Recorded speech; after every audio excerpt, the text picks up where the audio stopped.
Welcome to the lecture, guys. In this lecture, we are going to discuss about IIT JEE Mains paper analysis of the 20th July 2021 first shift third attempt. My name is Anmol Kumar. I am MTech in Aerospace Engineering from Indian Institute of Science Bangalore and your instructor at Knowledge Academy in Physics and Mathematics. Let us start with the lecture. Lecture में जाने से पहले please हमारे channel को like कर दे, share कर दे और subscribe कर दे और बेल नोटिफिकेशन आइकन जरूर दबा दे जिससे आपको सारी नोटिफिकेशन मिलती रहे। Thank you.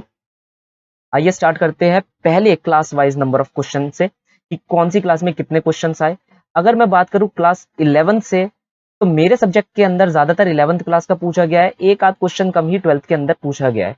अगर आप इन सबकी परसेंटेज एड अप करके देखेंगे तो इसकी परसेंटेज बन रही है 97%, इसकी परसेंटेज बन रही है 73%, इसकी परसेंटेज बन रही है हमारी 90%। तो आप कहेंगे ये 100% क्यों नहीं है? क्योंकि ये बच्चों से लिया गया रिव्यू है कि पेपर कैसा आया था, पेपर में क्या क्या क्वेश्चन आया था, उसके बेसिस पर हमने यहाँ पर सारे क्वेश्चन सेट करे हैं। वैसे तो आपको भी पता है और मुझे भी पता है, ट्रेंड यही देखा जाता है कि 12th का पोर्शन थोड़ा सा ज्यादा आता है और 11th का पोर्शन थोड़ा सा कम आता है, लेकिन ज्यादातर बच्चों ने यही कहा कि भाई इस बार 11th का पोर्शन थोड़ा सा ज्यादा आया था फिजिक्स के लिए और 12th का पोर्शन एक आध क्वेश्चन ही कम आए थे। ठीक है। अगर हम मैथमेटिक्स को देखें, मेरे सेकेंडरी सब्जेक्ट को, तो यहाँ पर ज्यादातर किससे पूछा गया? ऑब्वियसली 12th क्लास से पूछा गया। जैसा ट्रेंड चल रहा था इस बार भी वैसे ही ट्रेंड चलेगा और थोड़ा बहुत, कहने का मतलब है थोड़ा सा कम, यहाँ पर 11 से पूछा गया है। केमिस्ट्री हर बार की तरह सेम 50-50 पर ही गई है, तो जैसे पिछली बार गई थी वैसे ही इस बार भी गई है, कोई चेंज नहीं आया है केमिस्ट्री के अंदर। अब हम आगे बढ़ेंगे। अब हम बात करते हैं कि कौन सा सेक्शन इजी आया, कौन सा सेक्शन टफ आया और कौन सा सेक्शन मीडियम आया। अगर हम सबसे पहले मेरे फिजिक्स सब्जेक्ट की बात करते हैं तो आप यहाँ पर देख सकते हैं कि फिजिक्स के अंदर सबसे ज्यादा डिफिकल्ट क्वेश्चंस आए हैं। पूरे के पूरे 4 क्वेश्चंस फिजिक्स के अंदर टफ लेवल के आए हैं। कितने मार्क्स हो गए? 16 मार्क्स। 16 मार्क्स का पोर्शन टफेस्ट लेवल पर आया है। इजीएस्ट लेवल की बात करें तो ऐसे 5 क्वेश्चन आए हैं जो बहुत ही इजी आए हैं, जिसे बच्चों ने कहा कि हमने जस्ट एक छोटी सी कैलकुलेशन करके हमने आंसर निकाल दिया था। कितने मार्क्स? 20 मार्क्स का। 18 क्वेश्चन मीडियम आए। ठीक है, ना ही वो इजी थे ना ही वो टफ थे, बीच के थे। थोड़ी सी जद्दोजहद करने के बाद कोई भी उनके अंदर आंसर निकाल सकता था। 72 मार्क्स। अगर हम बात करते हैं सेकेंडरी सब्जेक्ट मैथमेटिक्स की, तो यहाँ पर देखिए सिर्फ 2 क्वेश्चन आए हैं जो ऐसे हैं जो टफ लेवल के हैं, और मॉडरेट और इजी लेवल के जो क्वेश्चंस है वो इक्वल आए हैं, है ना। अगर केमिस्ट्री की बात करें तो सिर्फ एक एक क्वेश्चन टफ लेवल का है, 19 क्वेश्चंस इजी आए हैं। इतना इजी रहा है इस बार केमिस्ट्री। और 9 क्वेश्चंस कहां से आए हैं? मॉडरेट लेवल के आए हैं। तो अगर जिसने केमिस्ट्री नहीं पढ़ी इस बार, बहुत मुश्किल है उसका पास होना और बहुत मुश्किल है उसका रैंक स्कोर करना, क्योंकि केमिस्ट्री सबसे इजी आया है और हर एक बंदे ने अगर केमिस्ट्री पर टिक लगाया है तो कहने का मतलब है ऑन एन एवरेज सबकी रैंक फिर एक ही लाइन में गिरने वाली है। तो डिफरेंस कहां बनेगा? डिफरेंस इन एक एक क्वेश्चन में, दो दो क्वेश्चन में, चार चार क्वेश्चन में, या फिर मॉडरेटली टफ क्वेश्चंस के अंदर ही वो डिफरेंस बना सकता है, क्योंकि इस बार केमिस्ट्री बहुत ही इजी आया है अगर आप मैथ्स और फिजिक्स के अनुपातिक देखें। आगे बढ़ेंगे। मेरे फिजिक्स में सारे बच्चों ने यहां से बताया मुझे कि सर इलेक्ट्रोडायनेमिक्स, जिसके अंदर current electricity, electromagnetic field, electrostatic, electromagnetic induction और ऑल्टरनेटिंग करंट आ रहा है, सर उसमें से इतने क्वेश्चन पूछे गए, पूरे 7 क्वेश्चन उसमें से आए हैं। 2 क्वेश्चन करंट इलेक्ट्रिसिटी से आए हैं, जैसा कि मैं हर बार ही कहता हूं आते ही हैं, और इलेक्ट्रोस्टैट से भी 2 क्वेश्चन आए हैं। ठीक है। इलेक्ट्रोमैग्नेटिक फील्ड से एक क्वेश्चन आया है, अभी तक वही ट्रेंड फॉलो हो रहा है, देखो जो मैं करवाता हूँ। ठीक है। और इलेक्ट्रोमैग्नेटिक इंडक्शन से भी एक क्वेश्चन ही आया, ऑल्टरनेटिंग करंट से भी एक क्वेश्चन ही आया। और सीधी बात बताता हूँ, सारे के सारे फॉर्मुला बेस्ड क्वेश्चन आए हैं। थोड़े बहुत में ही दिमाग लगाए, ज्यादा में दिमाग नहीं लगाना, फॉर्मुला लगाना है, थोड़ा सा कंसेप्ट लगाना है, आंसर निकल कर आ जाएगा। हीट एंड थर्मोडायनेमिक्स की बात करूं, फिर से वही काम हुआ है। 3 क्वेश्चन इसके अंदर आए, एक काइनेटिक थ्योरी ऑफ गैसेस से आया, एक थर्मोडायनेमिक्स से आया। ठीक है। कैलोरीमेट्री से एक ही क्वेश्चन पूछा गया है इस बार। मैकेनिक्स खुद देख लो, 9 क्वेश्चन आए हैं, लगभग हर एक टॉपिक से एक एक क्वेश्चन आया है। तो कुछ बच्चे होते हैं कहते हैं कि सर नहीं, मैकेनिक्स तो बहुत ही खराब है, हमें सिर्फ थोड़ा सा पोर्शन मैकेनिक्स का करा दो, या हम सिर्फ थोड़ा सा पोर्शन मैकेनिक्स का करेंगे। ऐसा नहीं है, मैकेनिक्स बेसिस है, मैकेनिक्स करना पड़ेगा। हर एक टॉपिक से एक एक क्वेश्चन आ रहा है, खुद यहां पर देख लो।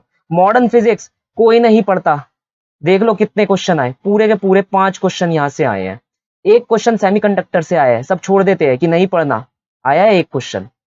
3 क्वेश्चन मॉडर्न फिजिक्स से आया, मॉडर्न 1 एंड मॉडर्न 2 से। ठीक है। न्यूक्लियर फिजिक्स से एक क्वेश्चन आया है। ऑप्टिक्स की बात देख लो, ज्योमेट्रिकल और फिजिकल ऑप्टिक्स, सिर्फ एक क्वेश्चन आया है। एसएचएम, एसएचएम को देखते हैं हम, अगर आप यहां पर देखेंगे एसएचएम में और वेव्स के अंदर एक साउंड वेव से पूछा गया है, एक स्ट्रिंग वेव से पूछा गया है। बेसिकली वही हमेशा की तरह नॉर्मल क्वेश्चन, क्वेश्चन में फॉर्मूला लगाओ आंसर लाओ वाला पैटर्न यहां पर अभी भी चल रहा है। ठीक है, आगे बढ़ते हैं। केमिस्ट्री के अंदर अगर आप देखेंगे इनऑर्गेनिक्स, इनऑर्गेनिक्स के अंदर से पूरे 7 क्वेश्चंस आए हैं, पूरे के पूरे 7 क्वेश्चंस आए, जिसमें पहला क्वेश्चन अगर देखें केमिकल बॉन्डिंग से एक क्वेश्चन आया है, एनवायरमेंटल केमिस्ट्री से एक क्वेश्चन आया। ज्यादातर बच्चे से छोड़ देते कि भैया मुझे तो एनवायरमेंटल केमिस्ट्री नहीं पढ़नी, देख लो एक क्वेश्चन आया है। ठीक है, पीरियोडिक टेबल और पीरियोडिसिटी से एक क्वेश्चन आया है, एस ब्लॉक से 2 क्वेश्चन आया है, हाइड्रोजन एंड कंपाउंड से एक क्वेश्चन आया है, पी ब्लॉक से एक क्वेश्चन आया है। तो जो एस ब्लॉक और पी ब्लॉक छोड़ देते हैं वो याद रखना कि यहां से कम 3 क्वेश्चंस तुम्हारे बन पा रहे हैं। इनऑर्गेनिक केमिस्ट्री के अंदर देख लो 4 क्वेश्चंस आए हैं, 2 कोऑर्डिनेट कंपाउंड से आए हैं बिना कोई शर्त के, जैसा एक्सपेक्टेड था बिल्कुल वैसा ही है। मेटलर्जी से एक क्वेश्चन आया, क्वालिटेटिव एनालिसिस से एक क्वेश्चन आया। ऑर्गेनिक केमिस्ट्री सबका फेवरेट जीओसी से एक क्वेश्चन आया। ऑर्गेनिक केमिस्ट्री सेकंड, जिसमें biomolecules, polymers, alkyl halide, alcohol, ether और भी बहुत सारे यहाँ पर टॉपिक्स है, उनके अंदर से पूरे के पूरे 7 क्वेश्चन आए हैं। जिसकी एनसीईआरटी पक्की है, जिसके नोट्स पक्के हैं, उसने पूरे पूरे 7 क्वेश्चंस टैकल करे हैं, क्योंकि बहुत ही इजी आए थे, ऐसे कोई टफ लेवल के क्वेश्चंस नहीं आ गए थे यहाँ पर से। फिजिकल केमिस्ट्री, केमिस्ट्री के अंदर न्यूमेरिकल पार्ट, नेट टाइप के क्वेश्चंस पूछे गए हैं। ठीक है, अब फिजिकल केमिस्ट्री नेट में ही आएगी क्योंकि इसमें न्यूमेरिकल डिजिट देना होता है, तो वो नेट टाइप के क्वेश्चंस इसके अब समझ लो बहुत ज्यादा आने वाले हैं। मोल कंसेप्ट 2 क्वेश्चन आए हैं, जिसका बेसिक स्ट्रॉन्ग है, पहला चैप्टर ही स्ट्रॉन्ग है, वो देख लो यहाँ पर कम से कम 8 मार्क्स तो वो ऐसे ही स्कोर कर लेगा। एटॉमिक स्ट्रक्चर 3 क्वेश्चन आए हैं, 3 क्वेश्चन एटॉमिक स्ट्रक्चर और न्यूक्लियर केमिस्ट्री से। और ऐसा तो है नहीं कि ये सिर्फ केमिस्ट्री में ही है, फिजिक्स में ही है ना, फिजिक्स में भी है ये, तो यहाँ पर बहाने नहीं बनने चाहिए। ठीक है, यहाँ पर सबके 12 मार्क्स तो एटलीस्ट आने ही चाहिए। थर्मोडायनेमिक्स, थर्मोकेमिस्ट्री 2 क्वेश्चन आया है भाई। थर्मोडायनेमिक्स तो हमेशा फिजिक्स में भी फेमस है और केमिस्ट्री में भी फेमस है। बाकी फिजिकल केमिस्ट्री पार्ट 2 में से आप देख पा रहे हैं सिर्फ 3 क्वेश्चन आया है। एक क्वेश्चन इलेक्ट्रोकेमिस्ट्री से आया है, एक सरफेस केमिस्ट्री से आया है और एक सॉल्यूशन एंड कॉलिगेटिव प्रॉपर्टीज से आया है। नेक्स्ट मैथमेटिक्स पर जाते हैं। जैसा कि मैं कह रहा था कि मैथ्स में अगर तुम लोग देखोगे बायनोमियल से ही 3 क्वेश्चन आए हैं और 3 फ्री फंड के क्वेश्चन आए हैं, जिसको सारे फॉर्मूले रटे हुए, थोड़ा बहुत सिंप्लीफिकेशन टेक्निक्स आती है, वो आराम से ये 3 क्वेश्चन कर सकता था। कॉम्प्लेक्स नंबर सबसे ज्यादा स्कोरिंग, एक क्वेश्चन आया है, बहुत ही इजी होता है, कोई भी इसके फॉर्मूले आराम से याद कर सकता है, बहुत इजी कंसेप्ट है और 4 मार्क्स उसके स्कोर हो सकते हैं। कोऑर्डिनेट ज्योमेट्री हमेशा की तरह 2 से 3 क्वेश्चन आते हैं, तो यहाँ पर 2 क्वेश्चन आया जहां की पैराबोला से ही पूछे गए हैं तुमसे। ठीक है, differential calculus, differential calculus, calculus physics का भी मेन पार्ट है, मैथमेटिक्स का भी मेन पार्ट है।